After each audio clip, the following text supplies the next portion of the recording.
Tres mujeres independientes. Tres crímenes tan perfectamente ejecutados y perversos que la industria de los videojuegos tuvo que clonarlos paso a paso para dar vida al legendario juego de culto L.A. Noire. En el juego encuentras la pista, atrapas al asesino y la pantalla te dice caso resuelto.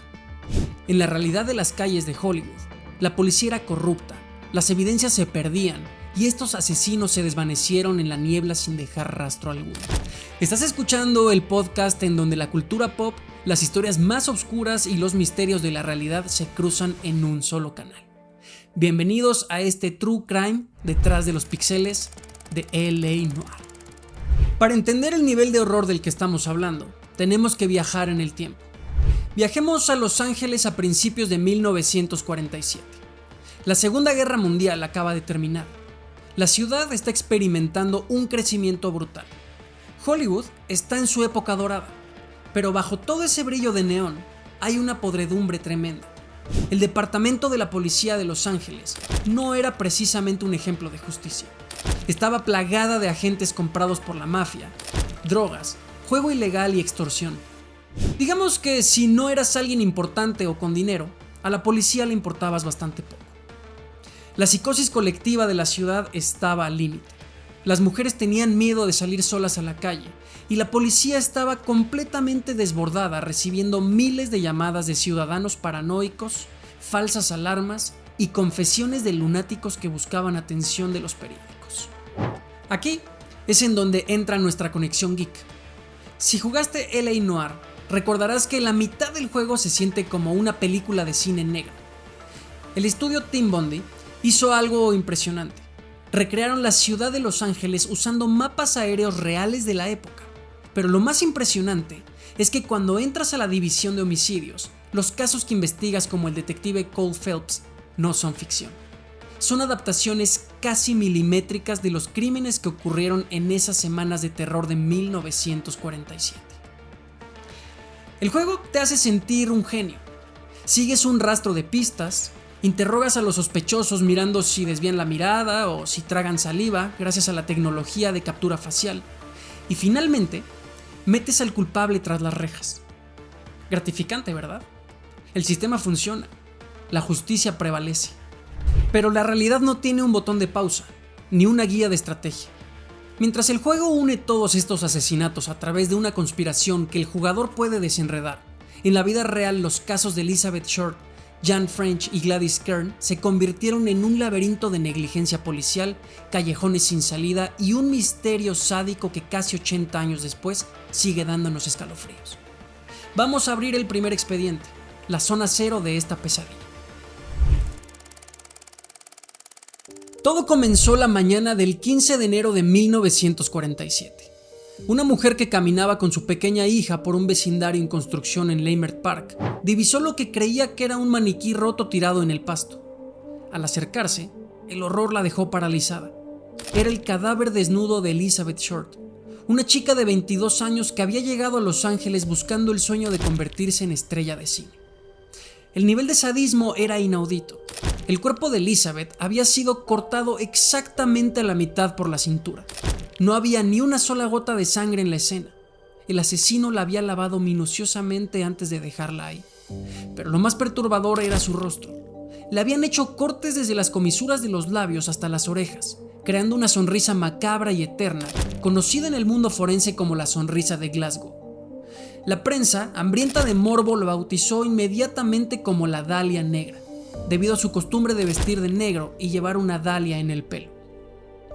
En L.A. Noire, este caso flota como una sombra durante toda la sección de homicidios. Aunque Cole Phelps no investiga directamente la muerte original de Elizabeth porque ya pasó a manos de los detectives principales, el modus operandi de la Dalia se convierte en la firma de un asesino en serie que empieza a imitar el crimen retando a la policía en cada esquina de la ciudad.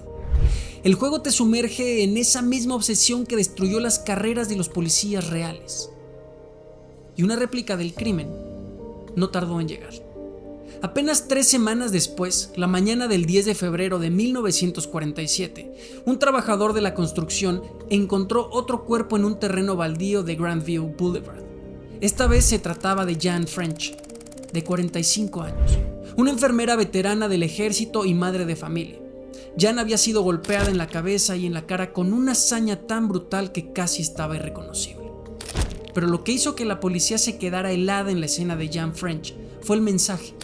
El asesino agarró el lápiz labial rojo que Jan llevaba en su bolso y con mano firme escribió directamente sobre el estómago de su víctima: BD Police Jack, y abajo un garabato extraño como una firma abstracta.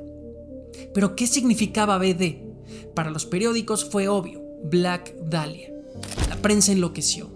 ¿Estaban ante el mismo monstruo?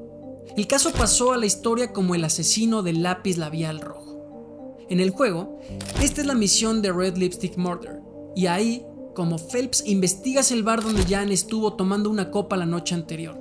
Descubres que discutió con un hombre misterioso, sigues las pistas hasta un sospechoso que tiene ropa ensangrentada, lo persigues por los tejados y lo arrestas. Caso cerrado, 5 estrellas de puntuación y pasas al siguiente nivel. Pero en la vida real, el principal sospechoso fue el esposo de Jan, de quien ella estaba separada. El tipo tenía arañazos en la cara, pero juró que se los había hecho afeitándose y la policía no pudo desmentir su coartada. También buscaron al hombre misterioso de abrigo largo con el que se vio en el bar de Piccadilly. ¿Y saben qué descubrieron? Absolutamente nada. Las huellas en el lápiz labial estaban borrosas. La policía, desesperada por calmar a los medios, siguió pistas ridículas del caso y terminó archivado. Nadie pagó nunca por la muerte de Jan. La ciudad ni siquiera había asimilado el horror de Jan cuando solo unas semanas después el terror volvió a golpear. Esta vez, la víctima fue Gladys Kerr, de 42 años. Gladys era una mujer inteligente, independiente y meticulosa que trabajaba como agente de bienes raíces. Gladys recibió la llamada de un cliente potencial que quería ver una propiedad lujosa que estaba vacía en un sector muy exclusivo. Gladys, viendo la oportunidad de una buena comisión, tomó las llaves y fue a la cita.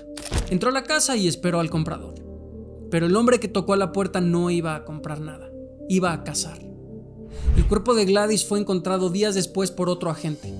El asesino la había apuñalado por la espalda varias veces, pero para rematarla, la había atado de pies y manos y utilizado una de las prendas de Gladys, una media de seda. La estranguló hasta quitarle el último aliento. El asesino se llevó la billetera de Gladys para simular un robo y cerró la puerta al salir.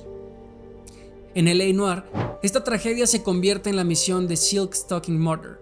Como jugador, sigues un rastro de sangre por el callejón trasero, encuentras la media de seda cortada y descubres que el asesino es un carnicero de la zona con tendencias psicópatas.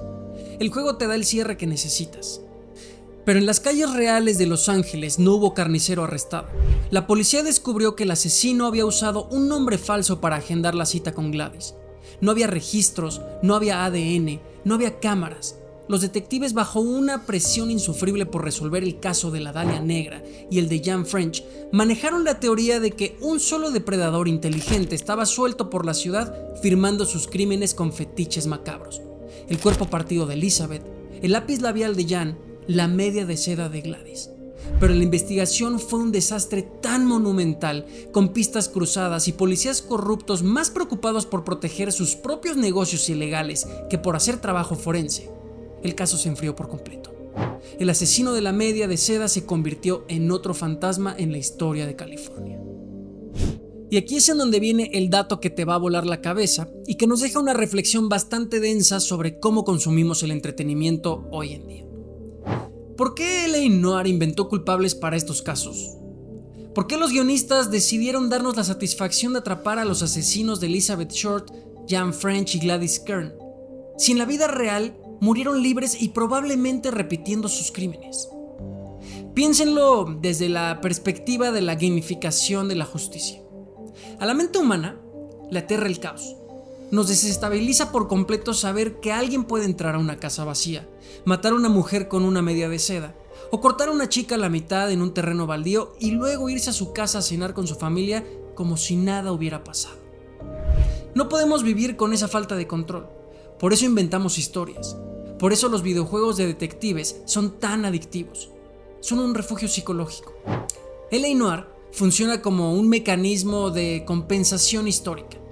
El juego toma el año más violento, corrupto e injusto de Los Ángeles y te da las herramientas que la policía real no tenía o no quería utilizar.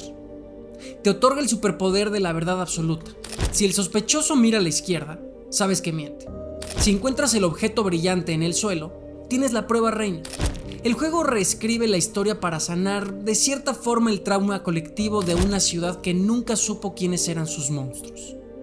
Es casi irónico. Pasamos horas frente a la consola frustrados porque fallamos un interrogatorio o porque nos tomó 3 intentos atrapar a un sospechoso en los tejados de Los Ángeles, quejándonos de la dificultad del juego. Mientras tanto, los detectives reales de 1947 probablemente estaban en un bar de la esquina bebiendo whisky, pagando por algún gángster local, mientras los expedientes de estas mujeres se llenaban de polvo y moho en un sótano. Nosotros nos exigimos perfección digital en una historia donde la realidad fue una negligencia absoluta. La lección que nos dejan estos archivos es cruda.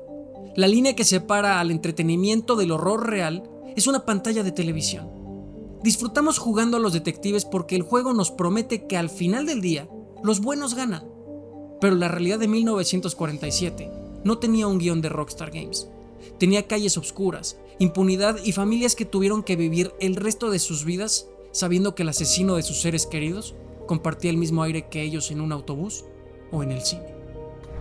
Los Ángeles de 1947 siempre será recordada como la capital del cine negro, la era de los sombreros de ala ancha, las gabardinas mojadas por la lluvia y los misterios sin resolver. Nos encanta esa estética, nos fascina perdernos en el mapa de LA Noire, pero nunca debemos olvidar que detrás de cada polígono, de cada misión secundaria y de cada logro que desbloqueas en tu consola, hubo personas reales. Elizabeth, Jan y Gladys no eran personajes de un guión, eran mujeres con planes, con familias cuyas vidas fueron truncadas por la maldad real, esa que no se puede arreglar reiniciando la partida desde el último checkpoint. ¿Tú pudiste resolver estos casos en el juego a la primera? ¿Crees como la policía de la época que la Dalia Negra, Jan French y Gladys Kern fueron víctimas del mismo asesino en serie? ¿O crees que la ciudad estaba simplemente plagada de diferentes monstruos sueltos? Mantén las luces de tu casa encendidas, duda de los extraños que te citan en casas vacías y sobre todo, nunca confíes en un mensaje escrito con lápiz labial rojo. Game over.